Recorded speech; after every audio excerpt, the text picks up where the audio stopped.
नमस्कार दोस्तों, मेरा नाम है अरुण गुप्ता और वर्तमान समय में आप देख रहे हैं द हिंदुस्तान टुडे। दोस्तों, आज की इस वीडियो में हम बात करने वाले हैं शाह बानो केस के बारे में। जी हाँ दोस्तों, ये जो शाह बानो केस है, ये बहुत चर्चित केस है और भारत के इतिहास में इसने बहुत ज्यादा अपनी छाप छोड़ी है। बहुत से लोग शाह बानो केस के बारे में सुन चुके हैं, जान चुके हैं, लेकिन बहुत से लोग ऐसे हैं जो आए दिन सुनते तो हैं शाह बानो केस के बारे में, नाम सुनते हैं इसका, लेकिन वह जानना चाहते हैं कि शाह बानो केस आखिर था क्या, आखिर शाह बानो केस में हुआ क्या था, लेकिन वह जान नहीं पाते। तो आज की इस वीडियो में शुरू से लेके अंत तक मैं आपको बताने वाला हूँ, द हिंदुस्तान टुडे आपको बताने वाला है कि शाह बानो केस क्या था, उस पे क्या हुआ था, शुरू से लेके अंत तक सब कुछ बताया जाएगा। तो चलिए दोस्तों, इस वीडियो को शुरू करते हैं। दोस्तों, सबसे पहले समझने वाली बात यह है कि शाह बानो केस और शायरा बानो केस दोनों अलग अलग केस हैं। बहुत से लोग शाह बानो केस और शायरा बानो केस को एक सा ही समझते हैं, लेकिन आपको बता देना चाहता हूं मैं कि शाह बानो केस बहुत पुराना केस है और शायरा बानो केस अभी 21वीं सेंचुरी का केस है, यानी 21वीं शताब्दी का केस। इस वीडियो में हम बात कर रहे हैं शाह बानो केस की, तो आप बिल्कुल भी इसको शायरा बानो केस से मत जोड़िएगा, दोनों ही अलग केस हैं। शाह बानो केस की बात हम करने वाले हैं। शाह बानो एक मुस्लिम महिला थी जिनकी शादी सन 1932 में मोहम्मद अहमद खान के साथ होती है और जिनसे इनके 5 बच्चे होते हैं। 3 बेटे होते हैं और 2 बेटियां होती हैं, यानी इनके टोटल 5 बच्चे होते हैं। सन 1946 में मोहम्मद अहमद खान दूसरी शादी कर लेते हैं हलीमा बेगम से और कुछ दिनों तक सब कुछ सही चलता है, वह दोनों बीवियों के साथ साथ में रहते हैं। लेकिन सन 1975 में लड़ाई झगड़ों के कारण शाह बानो को मोहम्मद अहमद खान घर से निकाल देते हैं और उनको 200 रुपए बतौर गुजारा भत्ता देते रहते हैं। लेकिन कुछ दिनों तक ये गुजारा भत्ता दिया जाता है और कुछ दिनों बाद गुजारा भत्ता देना बंद कर देते हैं मोहम्मद अली खान। इसके खिलाफ शाह बानो इंदौर जिला न्यायालय पहुंच जाती हैं और वह यह मांग रखती हैं न्यायालय से कि मेरे पति द्वारा मुझे गुजारा भत्ता कम से कम 500 रुपए दिया जाए। लेकिन जब यह बात मोहम्मद अहमद खान को पता चलती है तो वह कोर्ट का फैसला आने से पहले ही 6 नवंबर 1978 को 3 तलाक यानी तलाक की बिद्दत दे देते हैं शाह बानो को। यहाँ पे मैं आपको यह बता देना चाहता हूँ कि मोहम्मद अहमद खान एक पेशे से जाने माने वकील थे और वह इंदौर के जाने माने वकील हुआ करते थे उस समय में।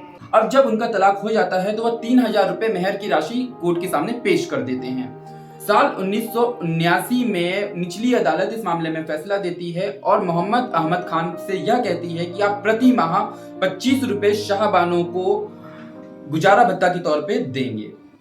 जबकि उस समय ऐसा माना जाता है कि मोहम्मद अहमद खान की मासिक आय लगभग 5000 रुपए थी। यहाँ पे ध्यान देने की बात यह है कि निचली अदालत का यह फैसला सीआरपीसी की धारा 125 के तहत दिया गया था, लेकिन इस फैसले से शाह बानो बिल्कुल भी खुश नहीं थी, क्योंकि उनकी पति की इनकम उस समय लगभग 5000 रुपए हुआ करती थी। उन्होंने इस फैसले को मध्य प्रदेश हाई कोर्ट में चैलेंज किया। शाह बानो 1980 में इस केस को लेकर मध्य प्रदेश हाई कोर्ट चले जाती हैं और केस जीत जाती हैं, जिसके तहत मोहम्मद अहमद खान को 179 रुपए 20 पैसे प्रति माह शाह बानो को देने होते हैं, देने का आदेश दिया जाता है और यह फैसला भी सीआरपीसी की धारा 125 के तहत लिया गया था।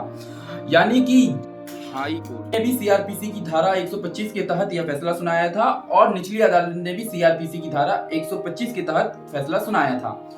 अब जब यह फैसला हाई कोर्ट द्वारा, मध्य प्रदेश हाई कोर्ट द्वारा दिया जाता है, तो जैसा कि हमने आपको बताया, मोहम्मद अहमद खान पेशे से वकील थे, उन्होंने इस फैसले को सुप्रीम कोर्ट में चैलेंज किया और मुस्लिम पर्सनल लॉ का हवाला देते हुए मोहम्मद अहमद खान ने यह बात कही कि मेहर की रकम देने के पश्चात मुस्लिम पुरुष तलाकशुदा महिला को कोई भी राशि देने के लिए बाध्य नहीं होता है।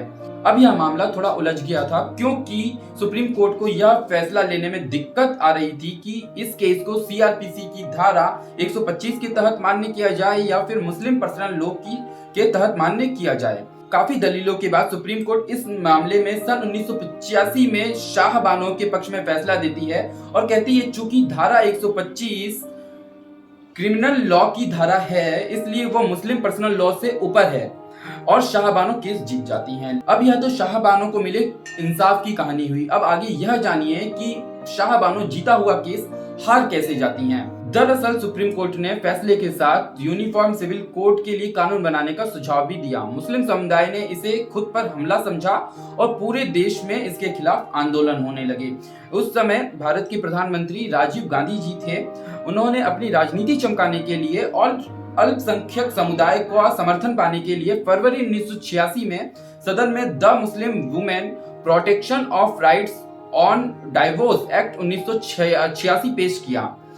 नए कानून के तहत मुस्लिम महिलाएं धारा 125 के तहत गुजारे भत्ते का हक नहीं मांग सकती थी। 5 मई 1986 को संसद ने यह बिल पास भी कर दिया। नया बिल आने के बाद शाह बानो ने अपना केस वापस ले लिया और शाह बानो सुप्रीम कोर्ट द्वारा जीता गया केस भी हार गई। यानी कि केंद्र सरकार जो उस समय की तत्कालीन केंद्र सरकार थी, उसने एक जो कानून बनाया उसके तहत वह जीता हुआ केस भी हार गई, क्योंकि उस कानून ने सुप्रीम कोर्ट के द्वारा दिया हुआ फैसला ही बदल दिया। 6 साल बाद 1992 में ब्रेन हेमरेज के कारण शाह बानो की मृत्यु हो जाती है। तो यह थी शाह बानो की पूरी कहानी, किस तरीके से उनकी शादी हुई और कब उनका तलाक हुआ, किस तरीके से उन्होंने जिला न्यायालय में, सुप्रीम कोर्ट में, हाई कोर्ट में अपने केस लगाए, किस तरीके से वह केस को जीतती चली गई और केस को उलटने के लिए किस तरीके से तत्कालीन केंद्र सरकार ने नया कानून बनाया। तो यह पूरा मामला हमने आपको बता दिया है। आपका वीडियो के विषय में क्या कहना है हमें कमेंट करके जरूर बताएं। अगर आप इस वीडियो को देख रहे हैं YouTube में तो हमारे चैनल को सब्सक्राइब करें, और अगर आप इस वीडियो को देख रहे हैं Facebook में तो हमारे पेज को लाइक करें। जुड़े रहें द हिंदुस्तान टुडे के साथ। हर खबर अब देसी अंदाज में द हिंदुस्तान।